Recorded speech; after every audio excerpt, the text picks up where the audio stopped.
साथियों, जय भीम, जय भारत, जय संविधान, जय मंडल, जय जोहार। लाइव में देरी के लिए मुझे खेद है, लेकिन मैं ये आपको बताना चाहता हूं कि लोकसभा का सत्र चल रहा है। इस वजह से हाउस के चलने की वजह से मैं हाउस में ही था। मुझे अपनी बात रखनी थी, इस वजह से मुझे देरी हुई है। और मैं आप सबके लिए मंगल कामनाएं करता हूं, आप सबके लिए प्रार्थनाएं करता हूं कि आपके परिवार में सब अच्छा हो और आप स्वस्थ रहें, दीर्घायु हो। मुझे आज का मुझे बेसिकली लाइव कल करना था, लेकिन मुझे पता था कि आप सब लोग घरों तक नहीं पहुंचे हैं। आप लोग जो हैं रास्ते में हैं, कोई बस में है, कोई ट्रेन में है, कोई अपनी गाड़ी में है, कोई जो है किसी के साथ आया है। तो मुझे लगा कि अभी लाइव नहीं करना चाहिए, कल करेंगे जब सब लोग अपने अपने घर पहुंच जाएं तब।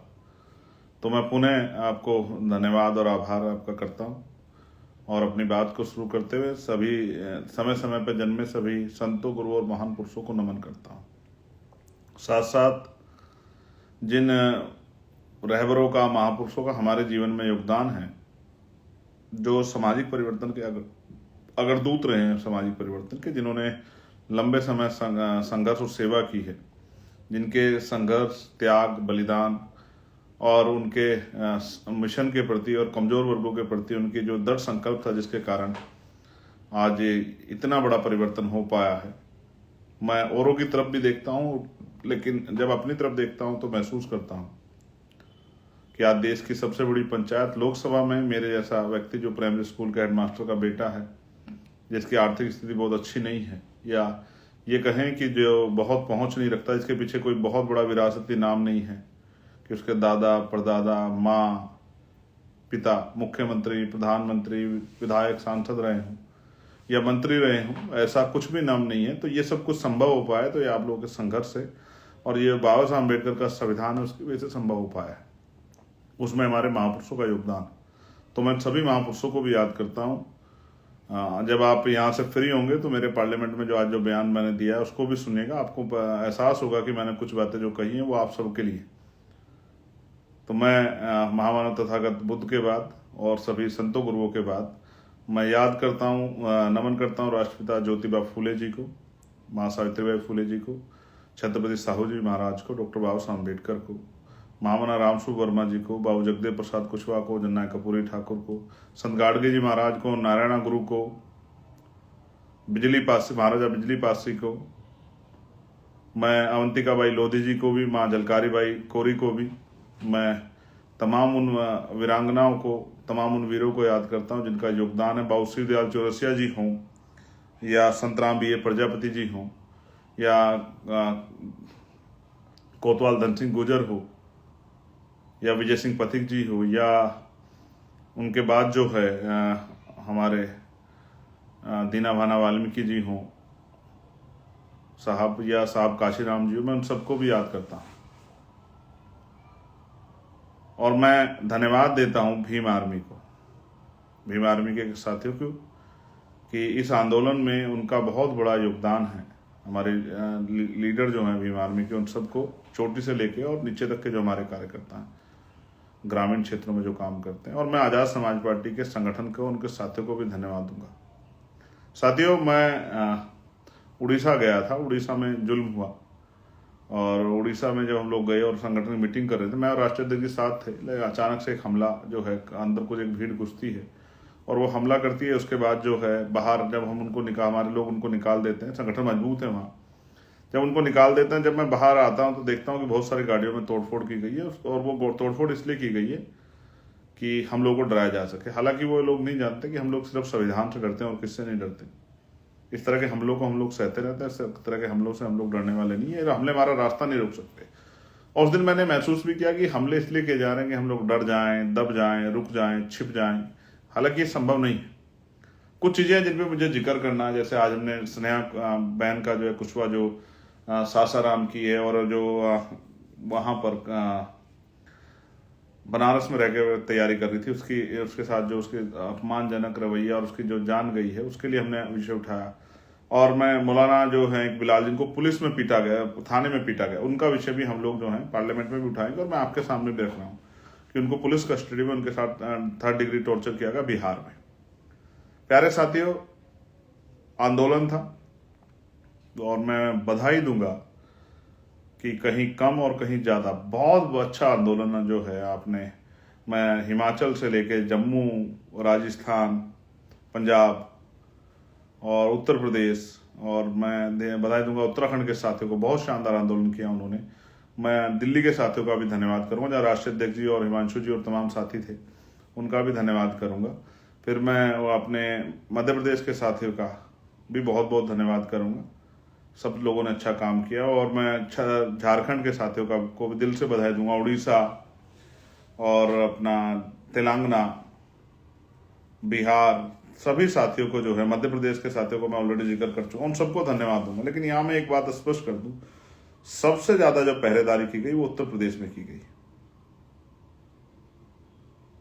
मैं महाराष्ट्र के साथियों का भी धन्यवाद करता हूं। मैं हर एक प्रदेश में जहां बीमारी में आजाद समाज पार्टी से सबका धन्यवाद कर रहा हूं एक बार में। तो सबसे बड़ी जो रोकथाम की गई वो उत्तर प्रदेश में की गई, क्योंकि उत्तर प्रदेश में आपकी शक्ति बढ़ रही। पहले जिन मामलों में मुकदमे नहीं दर्ज होते थे, उनमें मुकदमे दर्ज होते हैं, उनमें कार्रवाई होती है। और हालांकि ये हमारे लिए चिंता का सबब है, जिस तरह से यहाँ जातिगत हिंसा और धार्मिक जो अत्याचार, ये सब चीजें हो रही है, हमारे लिए चिंता का सबब है। आर्थिक नुकसान भी जो हमें हो रहा है, ये भी हमारे लिए चिंता का सबब है। मैं इन चीजों पे बात कर रहा हूँ, पहले मैं इस आंदोलन में बात करता हूँ। पहली बात, इस जातिवादी मीडिया ने चलाया कि आंदोलन जेड प्लस सुरक्षा के लिए और उन सब के लिए और चंद्रशेखर के लिए, और ये आंदोलन चंद्रशेखर के लिए नहीं था।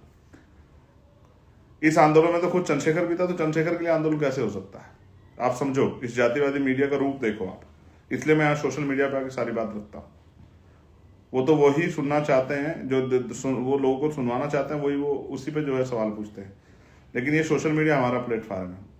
उन्होंने इस पूरे मामले को डाइवर्ट करने का काम किया, जबकि असल विषय था कि पिछले कुछ दिनों में एक बाढ़ आ गई अपराध की, और जिसको हम ये कहते थे बारात रोकना, जो एक पूरे समाज को जो अपमानित करने का हुआ, ये हिंसा की घटनाएं बढ़ी। मथुरा हो, बुलंदशहर हो,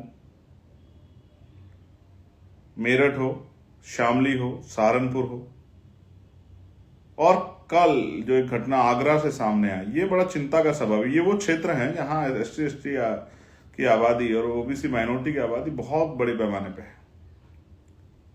ये हम लोगों के लिए एक चैलेंज आ गया है, और ये दुश्मन ने इसलिए किया क्योंकि हमारी शक्ति बढ़ी है, तो हम पूरी ऊर्जा इन्हीं कामों पे लगाए, इसलिए भी उसने शायद ये करवाया जा रहा है जानबूझ के। भाई पुलिस उनकी है, जुडिशरी में भी उनका हस्तक्षेप है, कोर्ट में भी जो है, मतलब एविडेंस वगैरह जब कलेक्ट होते हैं वहां भी जब पुलिस उनके कब्जे में है, उनके आधार पे काम कर रही है, तो ये सब चीज देखनी पड़ेगी। तो इसमें पुलिस को दोष नहीं दिया जा सकता। तो ये जो बाढ़ आई है महिलाओं पे हिंसा की, लोगों की जमीन छीनने की, अब ये मैं समझता हूं अगर इसका हमने प्रतिकार नहीं किया, इसका विरोध नहीं किया, तो अंत में बहुत बड़ा खामियाजा भुगतना पड़ सकता है।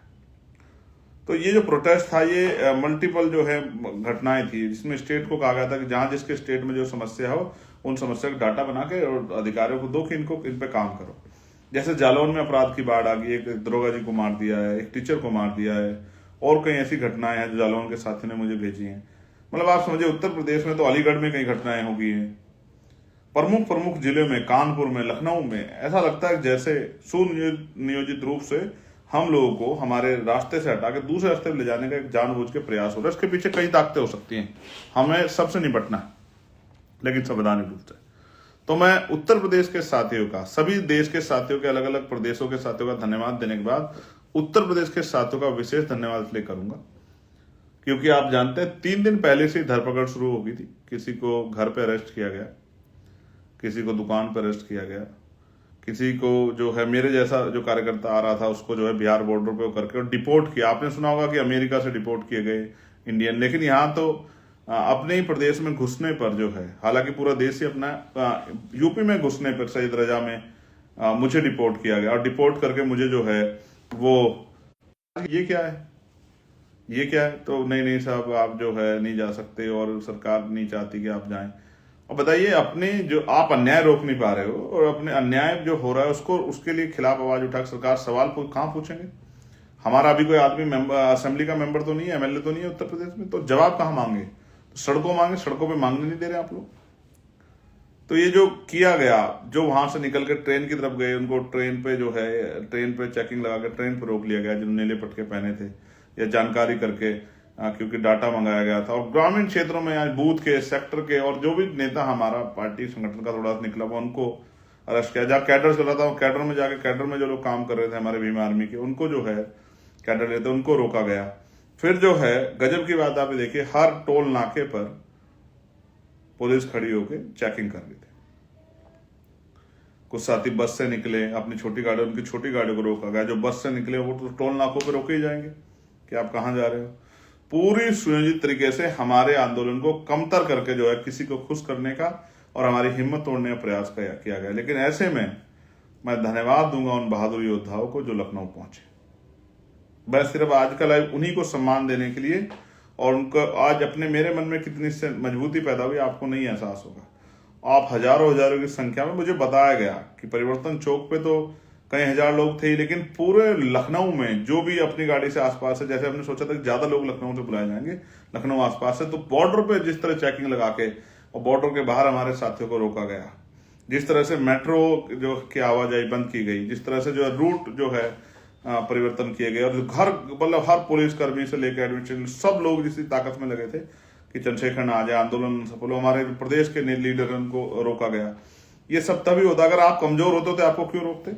अगर आप 10, 20, 50, 100, 200, 1000, 2000 लोग वाले, 5-4 हजार लोग वाले होते तो आप क्यों रोकते? वो भी जानते हैं कि आज आजाद समाज पार्टी भीम आर्मी की आवाज पे हजारों लोग जो है, लाखों लोग कहीं भी पहुंच सकते हैं, ये बात को वो जानते हैं। इसलिए उन्होंने पूरा जोर लगा के आपको रोकने का काम किया। लेकिन मैं आपको बधाई दूंगा, साथ साथ ये कहूंगा, एक चैलेंज बन गया, ये चैलेंज बन गया, इस चैलेंज को तोड़ना पड़ेगा। बहुत जल्द एक बड़ा आंदोलन जो है हमें लखनऊ में करना पड़ेगा। क्या तो सरकार इस अन्याय को रोके, क्या तो सरकार इस जो जुल्म हो रहा है दलितों पे, पिछड़ों पे, आदिवासियों पे, मुसलमानों पे, जैनों पे, सिखों पे, बौद्धिस्टों पे, ईसाइयों पे, क्या तो इसको रोके। और ये जो सरकार के जो संरक्षण में जो गुंडागर्दी हो रही है, इसको रोके, वरना इसके खिलाफ हमें फिर से एक बड़ा आंदोलन हम लोग करेंगे। और जो प्रदेश को ज्ञापन दिए गए जिन घटनाओं पर, अगर उन पर ठोस कार्रवाई नहीं हुई तो फिर से जो है माह रमजान खत्म हो जाएगा। उसके बाद जैसे मैंने आज पार्लियामेंट में उनसे पूछा कि बताइए, धर्मनिरपेक्ष देश, अब ईद का त्यौहार आ रहा है तो आप क्या बजट दोगे, बताओ, पता लगना चाहिए ना। तो इसलिए मैं आपसे कह रहा हूं, एक बड़ा प्रोटेस्ट आप वो कर लो, अपने मन में संकल्प कर लो कि हमें करना है, हमें बताना है कि उत्तर प्रदेश में हम लोग कमजोर नहीं, और अब हम अपने लोगों पे हिंसा नहीं होने देंगे। आप समझिए कि ये कितना जरूरी है और इससे कितनी हलचल पैदा हुई है। इसलिए मैं आपसे कहता हूं, अब तो आप समझदार भी हो गए, आपको पता कि कब निकलना है, कैसे निकलना है। पिछली बार की तरह जिस तरह इस बार इन्होंने आपको रोकने का वो प्रयास किया और तमाम तरह की चीजें की गई, तो इससे आपको ये भी एहसास होगा कि इनसे कैसे निपटना है। 2 दिन पहले जाना है, 1 दिन पहले जाना है, बस से जाना है, अपना पटका बैग में रख के किस तरह से निकलना है, ये आपको समझना पड़ेगा। ये एक समझदारी थी, और जो कार्यकर्ता वहां पहुंचे थे उन्होंने संकल्प लेकर जिस तरह का जो है एक विश्वास दिखाने का काम किया, ये भी जो है बहुत शानदार था। मैं आप सबको बधाई देता हूं। और एक बहुत जल्द हम लोग कमर कस लें, एक बड़ा प्रदर्शन जिसमें कम से कम 2 लाख लोग हम लोग जो है लखनऊ पहुंचे, एक बड़ा प्रदर्शन की तैयारी हम लोग अब जो है ये ईद के बाद हम लोग करेंगे। आप लोग कमर कस लें, मन संकल्प कर लें। जो एक आदमी साथी पहुंचा था वो अपने यहाँ से अपने बूथ के 10 साथियों को लेकर पहुंचे, और हम इस सरकार को बताएंगे कि अन्याय हम लोग नहीं सहने वाले हैं, और इस अन्याय का प्रतिकार किया जाएगा। और जो समस्याएं हैं उत्तर प्रदेश में, चाहे वो नौजवानों की हो, चाहे वो छात्रों की हो, चाहे वो बहनों के सम्मान की हो, चाहे वो किसानों की हो, चाहे वो व्यापारियों की हो, उन सब समस्याओं पे हम लोग काम करके दिखाएंगे। ये भी हमें अपने मन में संकल्प करना, और हमें अपने संगठन को और मजबूत बनाना है। जो साथी जहां काम कर रहा है वो अपने अपने जिस पद पे या जिस क्षेत्र में वो है, अगर वो बूथ का कार्यकर्ता तो अपने आप को छोटा ना माने, लेकिन अपने बूथ को सबसे अच्छा बनाए। हमें बहुजन समाज में भाईचारा पैदा करना, ये भी समझना, दुश्मन की चाल को भी कामयाब नहीं होने देना कि कभी जोश में, कभी भावुक होकर आप लोग आपस में, बहुजन समाज के लोग लड़ो। किससे भी मत लड़ो, आप बहुजन सोचो, छोड़ो, किसी से भी ना लड़ो, आप अपनी तरक्की के बारे में सोचो। आप कैसे जो है कामयाब हो सकते हैं, कैसे राजनीतिक शक्ति प्राप्त करके पॉलिसी बना के अपनी गरीबी, बेबसी, लाचारी, बीमारी, परेशानी, बेरोजगारी, इन सबको कैसे खत्म कर सकते हो, इसके बारे में सोचो। कैसे आपको सुख सुविधा का और आत्मसम्मान का जीवन मिल सकता है, ये हिंसा कैसे रोक सकती है, इसके बारे में सोचो। लड़ाई झगड़े में पड़ना हमारा काम नहीं है। ये जानबूझ के हमारे साथ लड़ाई झगड़ा करेंगे जिससे कि हम अपने मकसद से हट जाएं। और मैं आपको ये कहना चाहता हूं, हमें नहीं इन चीज़ों पर ध्यान देना है। हमें अपने अधिकार, अपनी बुनियादी जरूरतें और किस तरह से हम जो हैं आत्मसम्मान का जीवन प्राप्त कर सकें, इस बारे में सोचना है। जो साथी जिनके पेपर चल रहे हैं मैं उनको बधाई देता हूँ, और तमाम तरह की जो अपने कंपटीशन की तैयारी कर रहे हैं उनको भी मैं बधाई देता हूँ। बहुत जल्द आपसे मुलाकात होने वाली, जमीन पे, आपके गांव में, आपके कस्बे में, आपके शहर में, आपकी गलियों में बहुत जल्द मुलाकात होगी। क्योंकि अब बहुजन समाज को मरने के लिए या उनके अधिकारों को लूटने के लिए नहीं छोड़ा जा सकता। ये संकल्प आजाद समाज पार्टी भीम आर्मी के लोगों ने कर लिया। और मैं बहुजन समाज के लोगों से भी कहूंगा कि वो जैसे उन्होंने मौका अन्य अन्य पार्टी को, अन्य नेताओं को दिया, एक मौका अपने बेटे, अपने भाई चंद्रशेखर आजाद को भी देके देखें।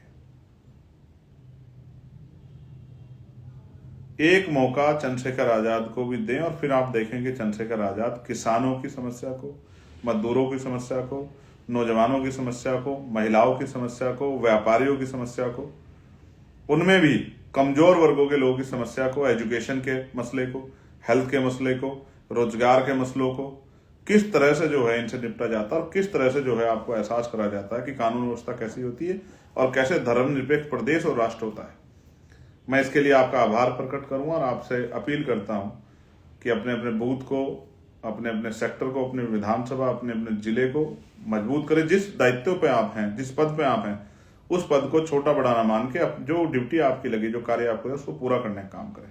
और देश भर के सब साथियों को मैं बधाई देता हूं जिन्होंने अपनी मेहनत की कमाई से संघर्ष करके जो है इस आंदोलन को सफल बनाया और सरकार को एहसास कराया कि हम अब पीछे हटने वाले नहीं। आप सबका धन्यवाद, पुनः आपका आभार, आप सबके लिए मंगल कामनाएं। जय भीम, जय भारत, जय संविधान, जय मंडल, जय जवाहर। आपका अपना चंद्रशेखर आजाद।